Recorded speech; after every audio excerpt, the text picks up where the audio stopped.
The Assassin.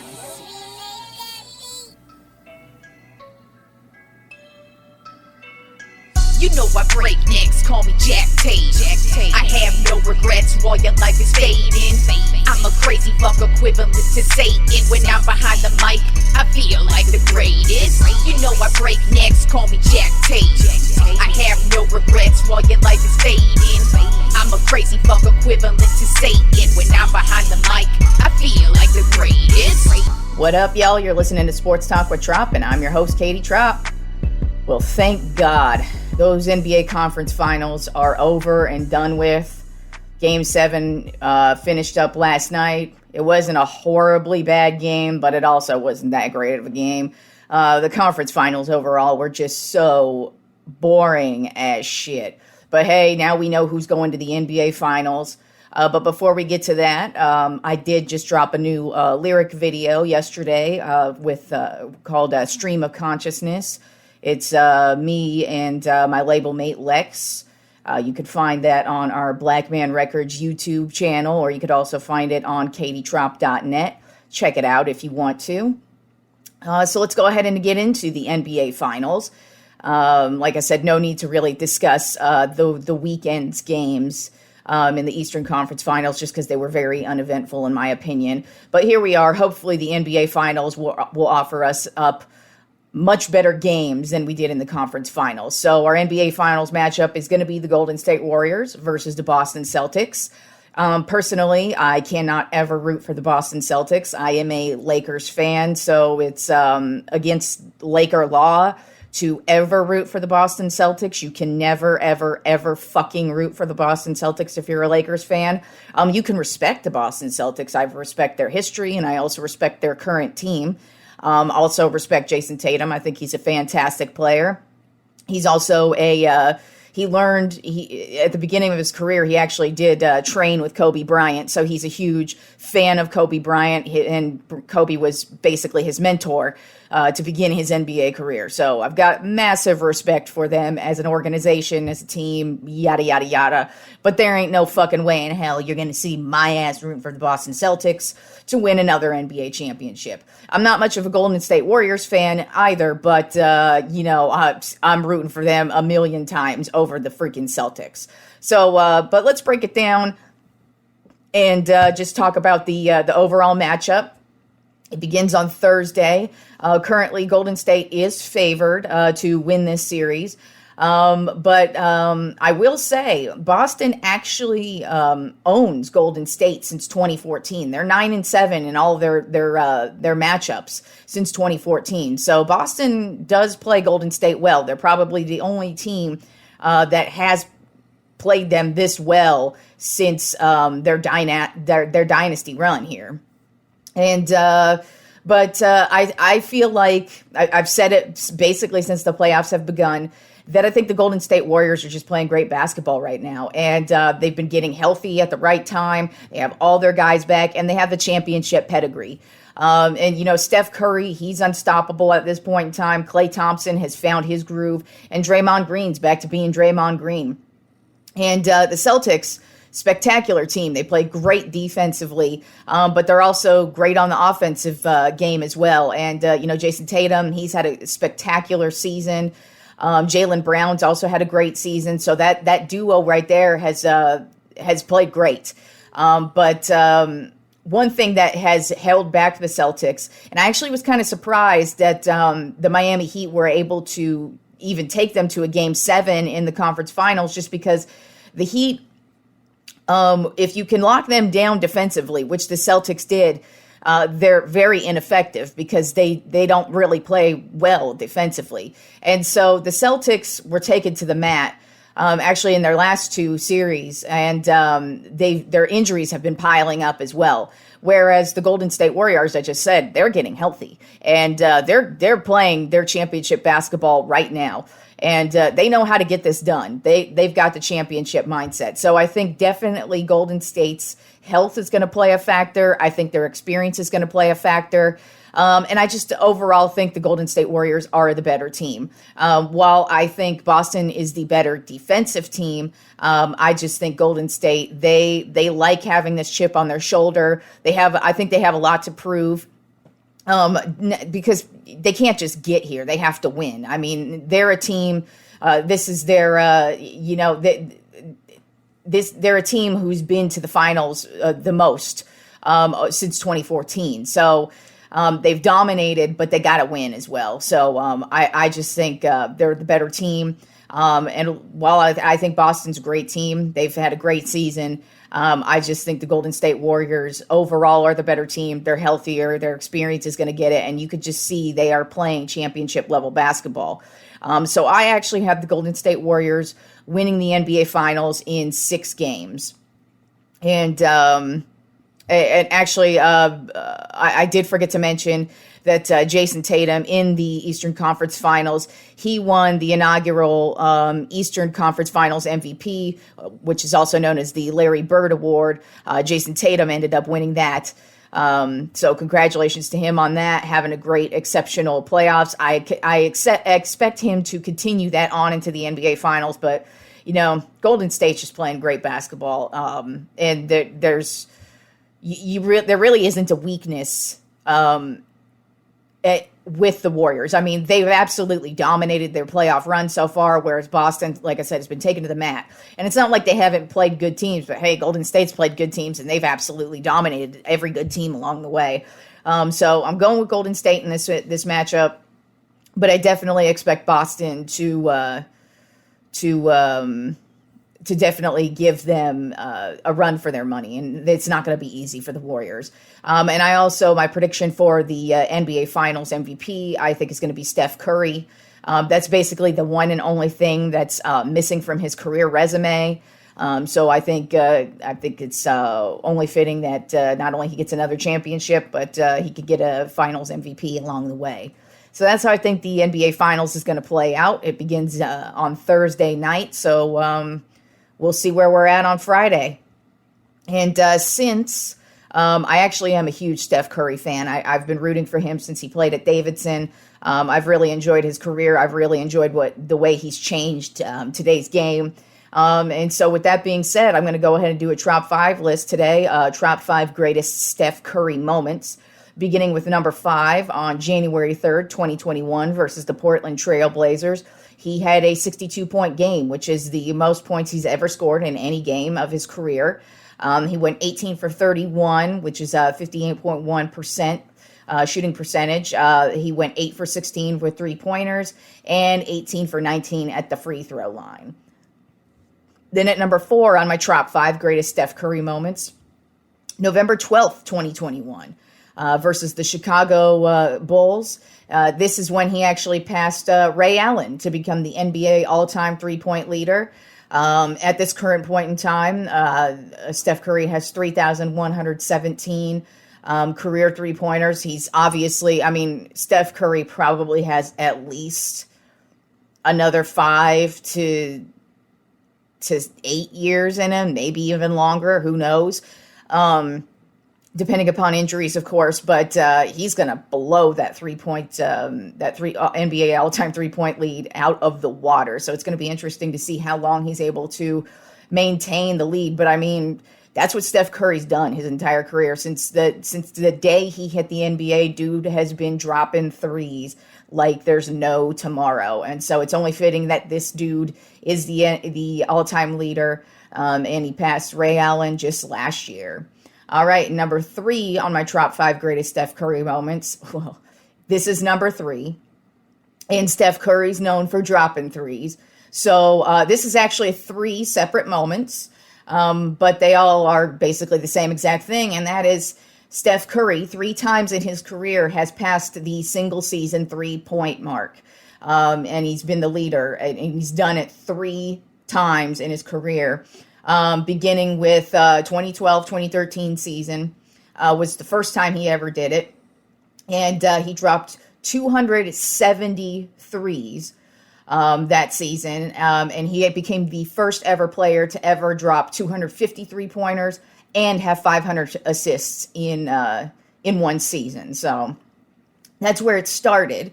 Then in the 2014-2015 season, he broke that record with 286 three-pointers. And then in the 2015-2016 season, which actually ended up being an MVP season for him, actually a very prolific season for the Warriors overall. That was the year they broke the regular season wins mark, only to go on and lose the NBA Finals. So while they had a fantastic 2015-2016 season, it did not end the way anybody wanted it to. But in 2015-2016, he ended up smashing the single-season three-point record in one season by dropping 402 three-pointers. So that's the current record. We'll see if he's able to beat it again, or we'll see if anybody in the near future is ever able to beat that. But yeah, he's been the single season three-point leader 3 times, breaking one record 3 times. And I mean, 402, that's nuts. Like really, when I wrote that down, I was like, well, he goes from 270 to 286 to 402. What the fuck? Yeah. All right. So number 2 on my top 5 greatest Steph Curry moments.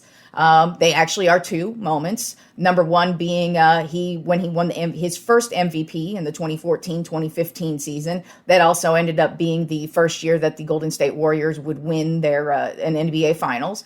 And so, yeah, it was just a breakout. It was basically Steph Curry's breakout season. You know, the Warriors, when they first drafted Steph Curry, obviously were a bad team because I believe he was like the 10th, the 9th. He was definitely one of the top picks in the first round. And so when you're that high, picking that high, obviously you're not a good team. And so it took them a minute to, build up the team. They had to draft Klay Thompson as well and Draymond Green. And then they eventually would get Steve Kerr as the coach. And this is the team that they built. And then obviously over time they got Andre Iguodala as well, another huge role player in this dynasty. And then of course they had the Kevin Durant years as well. But this 2014-2015 season was by far like the breakout season where we knew, like, because you're looking at Steph Curry and you're like, is he just going to be this 3-point guy? Is he just going to fall off after a couple of seasons? Or is he going to be the next great player in the league? It turns out he is the next great player in the league. And this season was definitely the breakout year when he won MVP. And then they would ultimately go on to win the NBA Finals. Then he also won the MVP in the 2015-2016 season, the year he broke the 3-point record. Was the 3-point leader with 402 three-pointers. And like I said, they would go on. That was the season they had the most wins, but they would go on to lose the NBA Finals.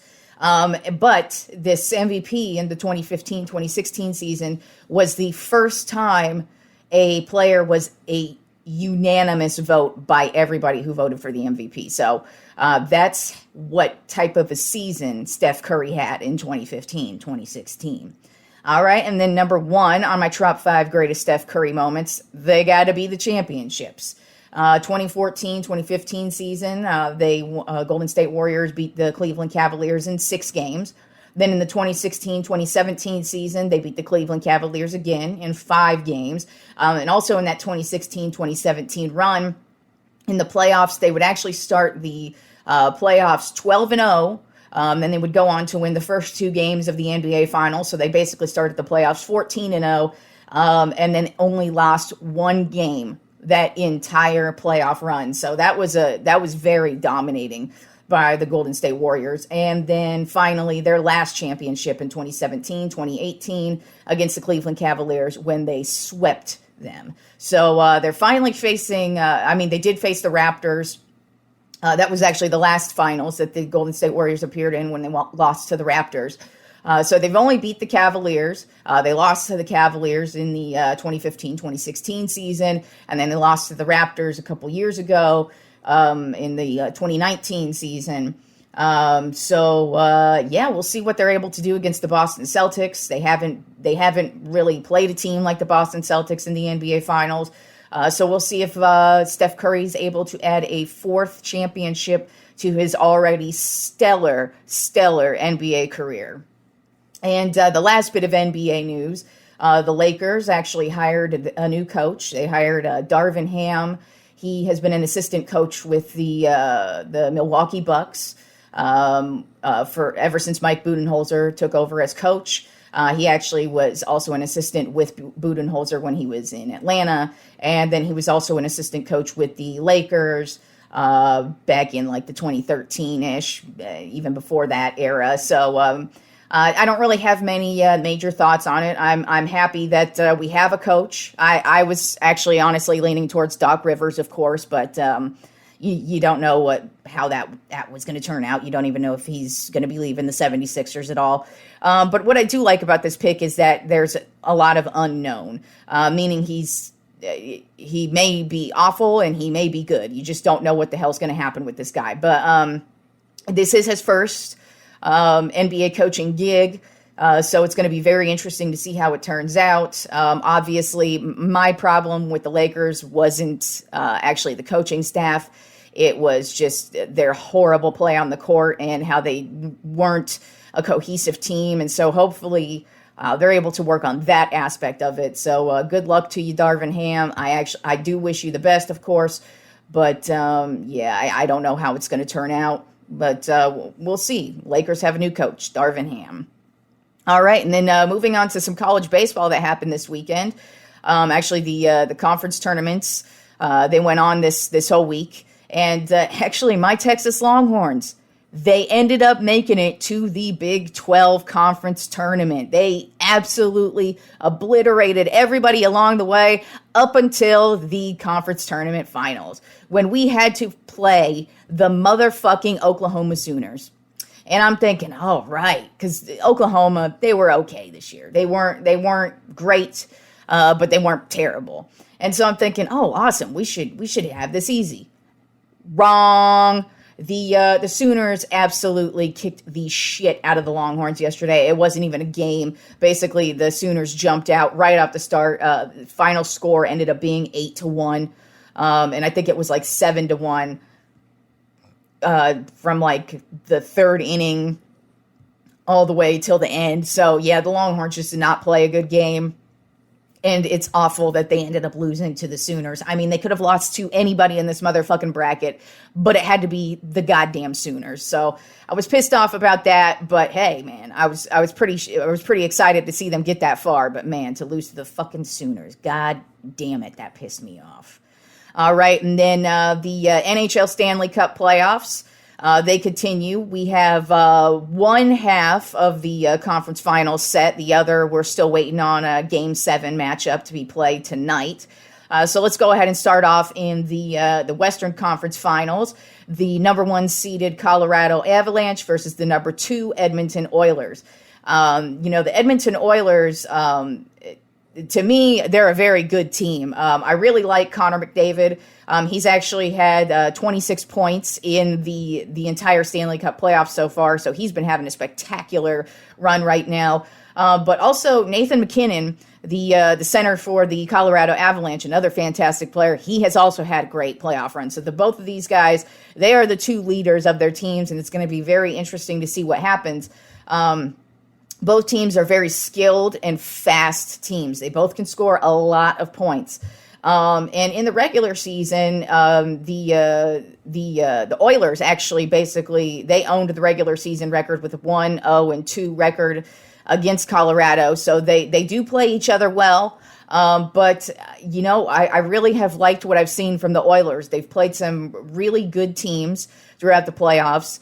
And they play hard, and Connor McDavid just looks like he is on some, and he is ready to take his team to the NHL Stanley Cup, or to win the Stanley Cup. And the Avalanche, while they've been probably the most dominant team in hockey this season, and they have rolled right on through the playoffs as well. They really didn't have anybody step up to them.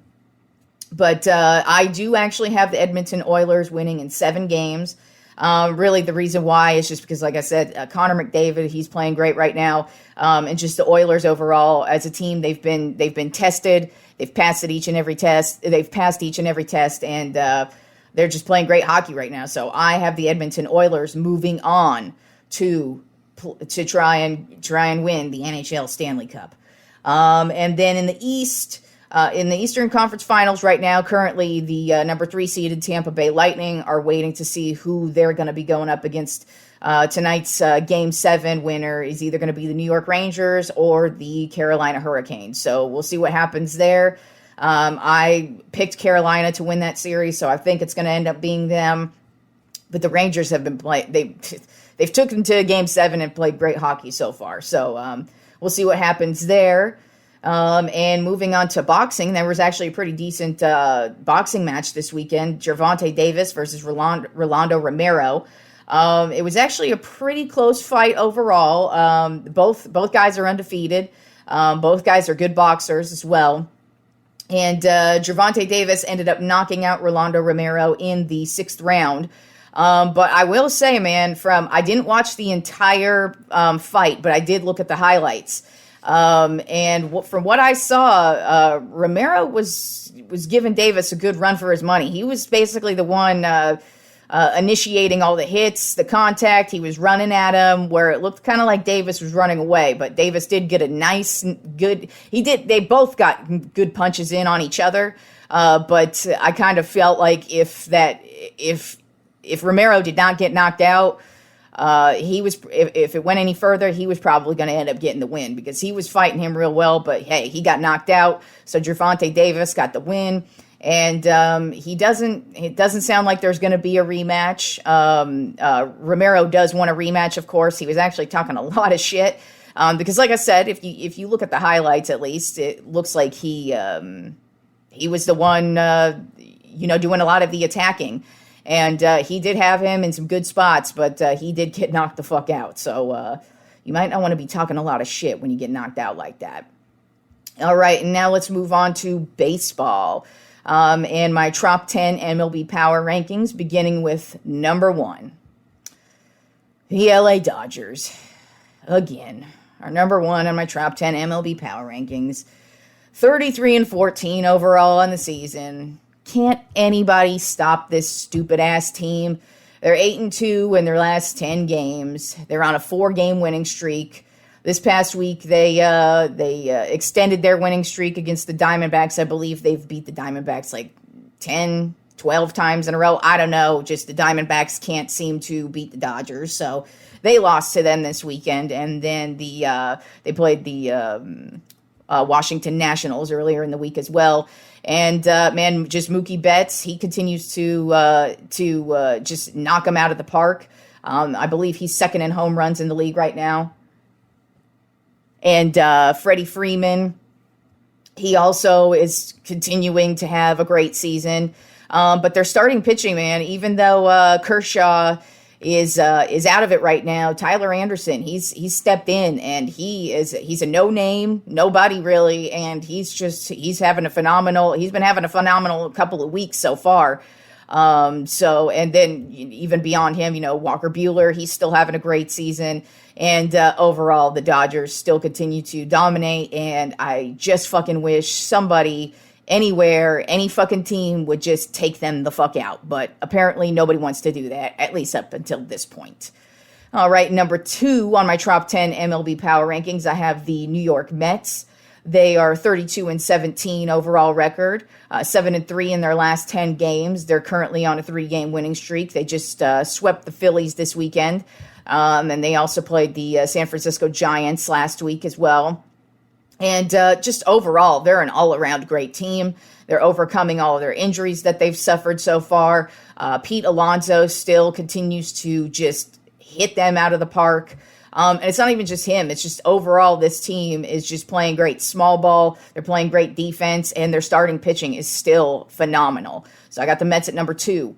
Then at number 3 on my top 10 MLB Power Rankings, I have the Houston Astros. Their overall record right now is 30-18. They've won. They're 6-4 in their last 10 games. This past week, they played the Seattle Mariners and the Cleveland Guardians, and their starting pitching just continues to dominate. Justin Verlander has had a great season. Urquidy, he had another great outing this week. And then Luis Garcia, he continues to strike everybody out like there's no tomorrow. And, the offense is a new person continues to step up each and every game. So just offensively, the Astros are just playing lights out baseball at this current point in time. Then at number 4 on my top 10 MLB Power Rankings, the New York Yankees, 33-15 overall record. They do have the best record in baseball right now, but their last week was very mediocre. They're 5-5 in their last 10 games. The Tampa Bay Rays just took care of them this weekend, and the Baltimore Orioles actually played them pretty well earlier in the week. Aaron Judge, he does still lead the league with home runs. He's got 18 home runs. He had yet another great week this week. But then you got to take a look at the starting pitching that continues to dominate. Cole, he's doing his thing, but Jameson Taillon, he's been kind of that dude. They picked him up a couple seasons ago, because he was a very promising pitcher when he was with the Pirates. And then he just kind of fell off, and he really hasn't been able to get it going again. But for some reason, and it might have been injuries, you never know, but this season he has really stepped up, and he has been very solid, and his last couple of starts, he's been very dominant. And then you also got to look at Luis Severino as well. He's having another great season. If he's not, when he's healthy, that dude's solid. And I know the Yankees have been waiting for him to kind of take over and be the ace, if you will, but the injuries have just killed him over the seasons. But this season, he's been healthy, and he's been great so far. Then at number 5 on my top 10 MLB Power Rankings, I have the Tampa Bay Rays, 28-19 overall in the season, 6-4 in their last 10 games. They're on a 2-game winning streak. Like I said, they took care of the Yankees this weekend. Then they also played the Florida Marlins earlier in the week. But Shane McClanahan, he's been their dude. And the thing about the Tampa Bay Rays, and this goes back many, many years now. I'd say at least like 10 years now. The Tampa Bay Rays tend to find these gems at pitcher, and they're always these guys who, they build them up through the farm system. And then usually their rookie season will be pretty decent, which McClanahan did have a decent rookie season last year. But man, he has really turned it on this year, and he's amazing with the strikeouts too. His strikeout percentage is just insane this year. He leads the league, so that guy he's been their dominating force. But overall, the Tampa Bay Rays are just an all around good team. They play great defense. They don't have a really solid hitter in the lineup who's just going to absolutely take over like an Aaron Judge or somebody like that. But like overall, they have so many dudes in their lineup who could play small ball, who could steal bases, who could get you base hits when you need them, that the Tampa Bay Rays, they're just a solid overall team. And then at number 6 on my top 10 MLB Power Rankings, I have the San Diego Padres, overall record of 30-17, 7-3 in their last 10 games. They played the Pittsburgh Pirates and the Milwaukee Brewers this week. And they also are an overall good team. They're playing great baseball. I mean, Joe Musgrove having yet another phenomenal season for the Padres. He's got 5 wins this season. So he's just dominating every start.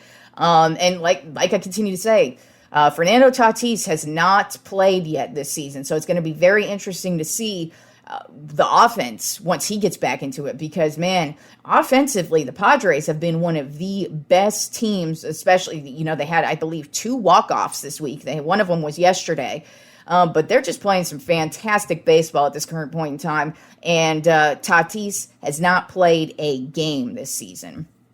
All right, and then at number 7 on my top 10 MLB Power Rankings, I have the Minnesota Twins, overall record of 29-19, 7-3 in their last 10 games. They played the Kansas City Royals and the Detroit Tigers this week.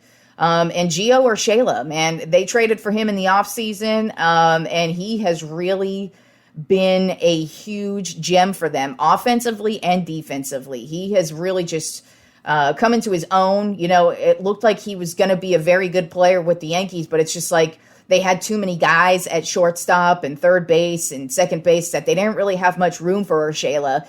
And so now he's finally able to flourish up in Minnesota. So he's having a great season.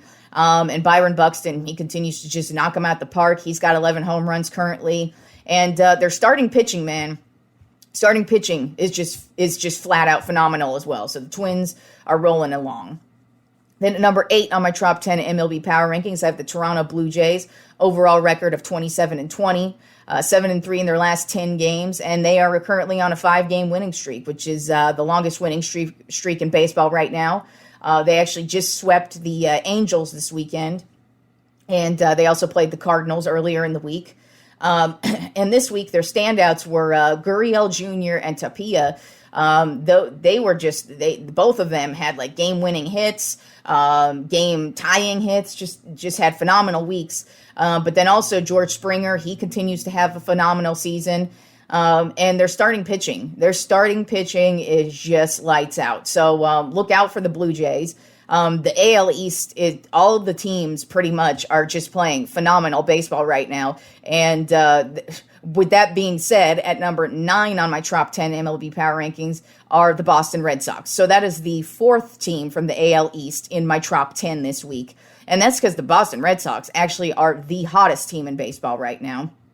Overall record, they're 23-25. So yes, they are below 500. But that doesn't matter. That doesn't matter. They started the season off cold, and now they are hot. They're 7-3 in their last 10 games.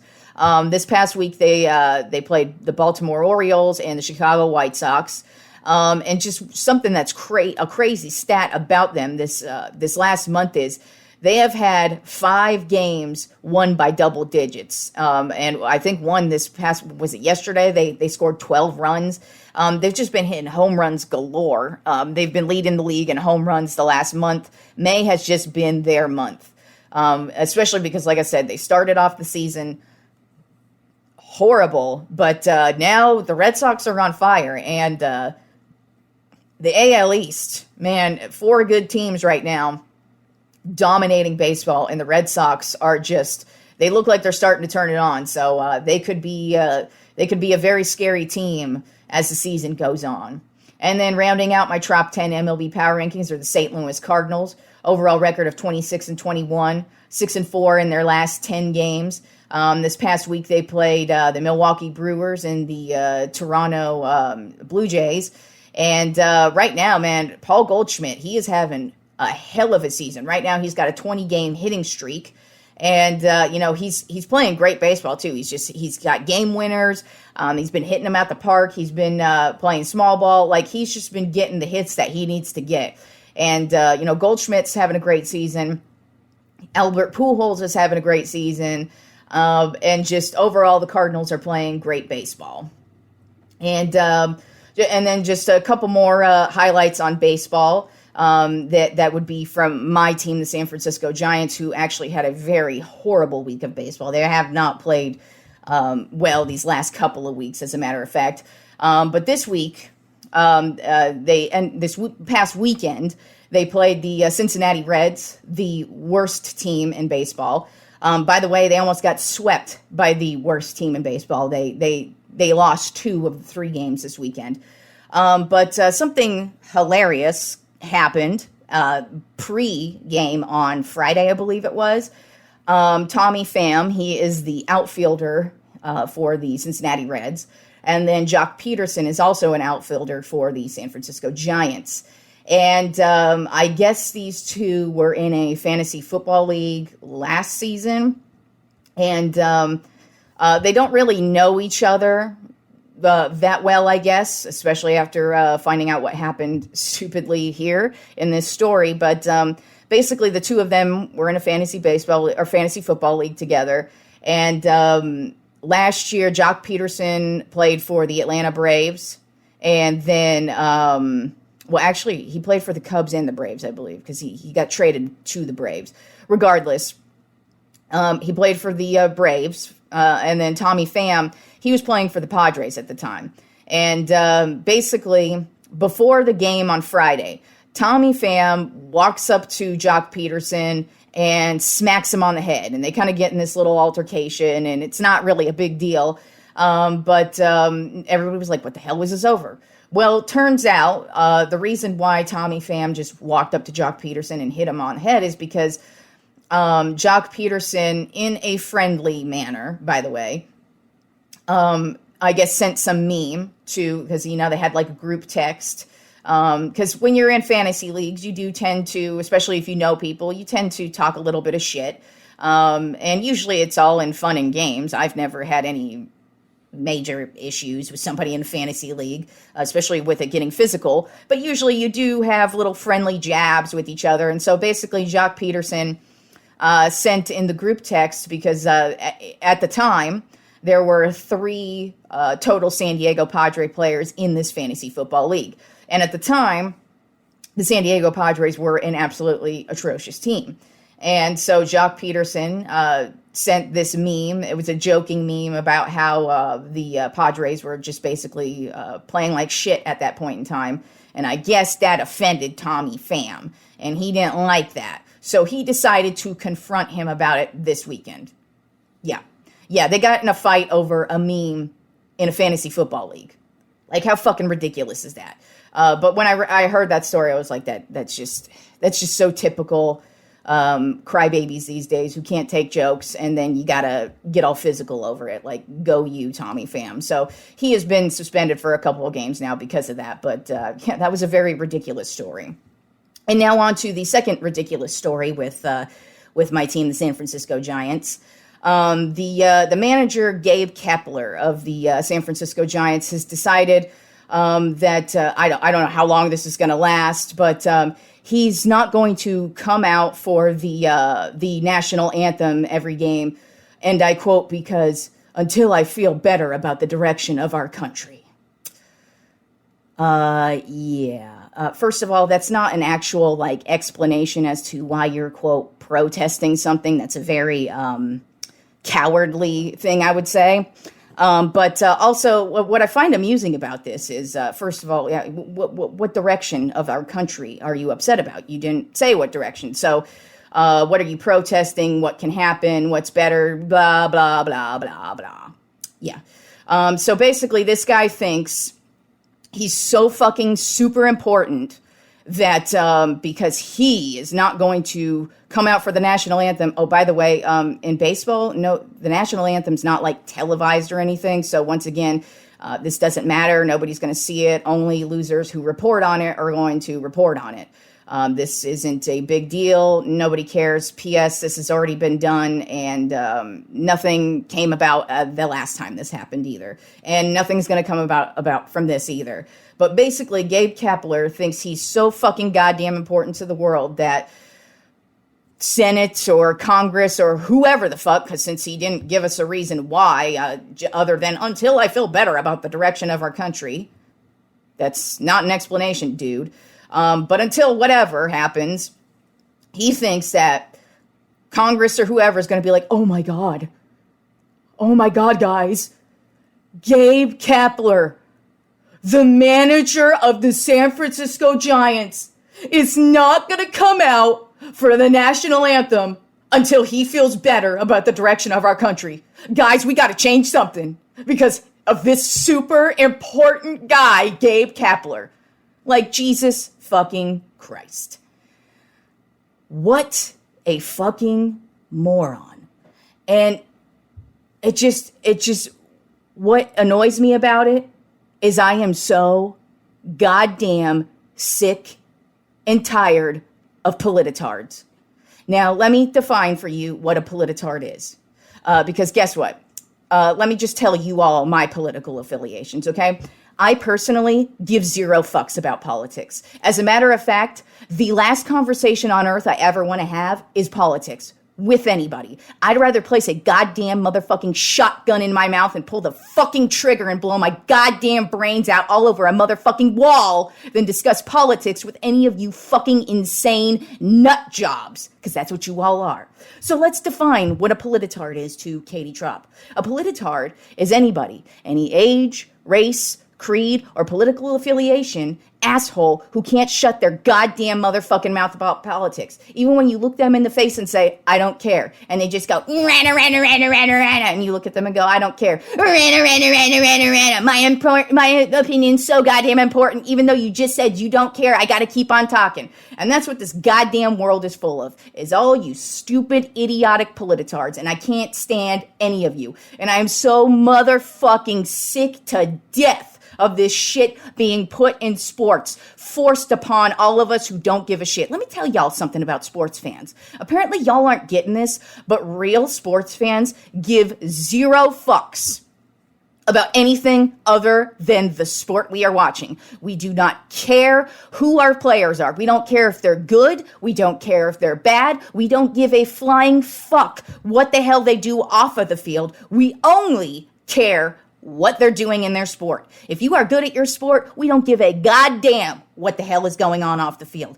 And that's the fucking goddamn facts. And there's actually tons of statistics that prove that. As a matter of fact, I've never sat around with any of my sports fan friends, whether it be in person or through text or when we're watching games or hell, even in fantasy sports. None of us have ever said, what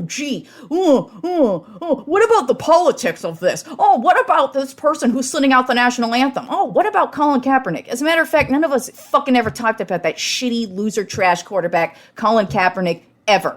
So all you fucking polititards need to suck a fat motherfucking dick and shut the fuck up. So you know what this inspired in me? This inspired more than just this rant that I'm going on. This inspired my artistic side. Because the way I handle this stupid life I have to get through with all you stupid, mentally retarded fucking humans I have to be stuck around 24/7 is I write music.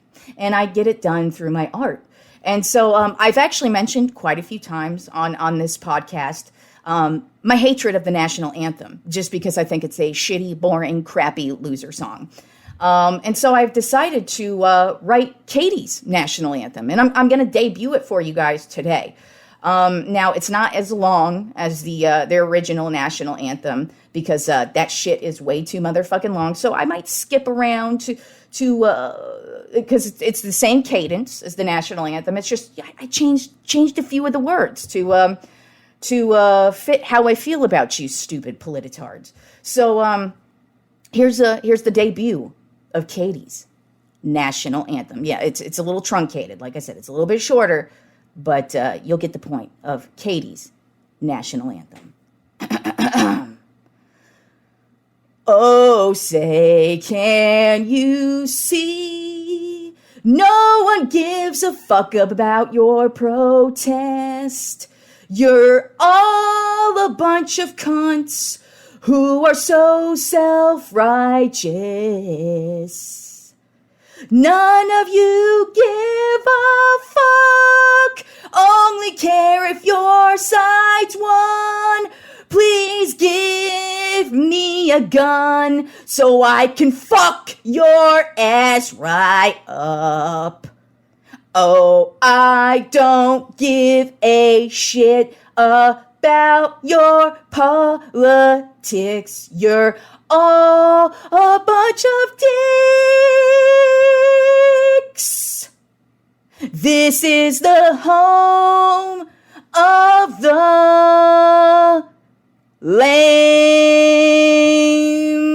Thank you very much, y'all. Thank you very much. I'm available to perform the Katie's National Anthem at this Thursday's opening of the NBA Finals, or really anything you want me to perform that I am happy to do that. I will do it with a gun in one hand and an aborted fetus in the other, while wearing my shirt designed by me that says "Please kill yourself" on it, which you can find at katietropp.net.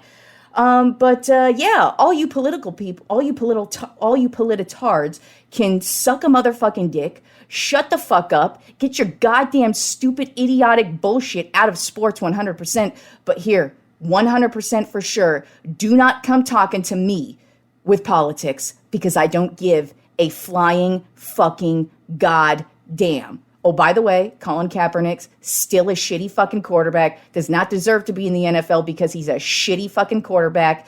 And all you stupid polititards can fucking suck on a shotgun and pour an aborted fetus all over yourself, because that's the only thing you assholes ever talk about. Abortions, guns, abortions, guns. Shut the fuck up. Nobody fucking cares, you self-righteous assholes. Okay? And on that note, you all enjoy the week of sports, and I will talk to you all on Friday.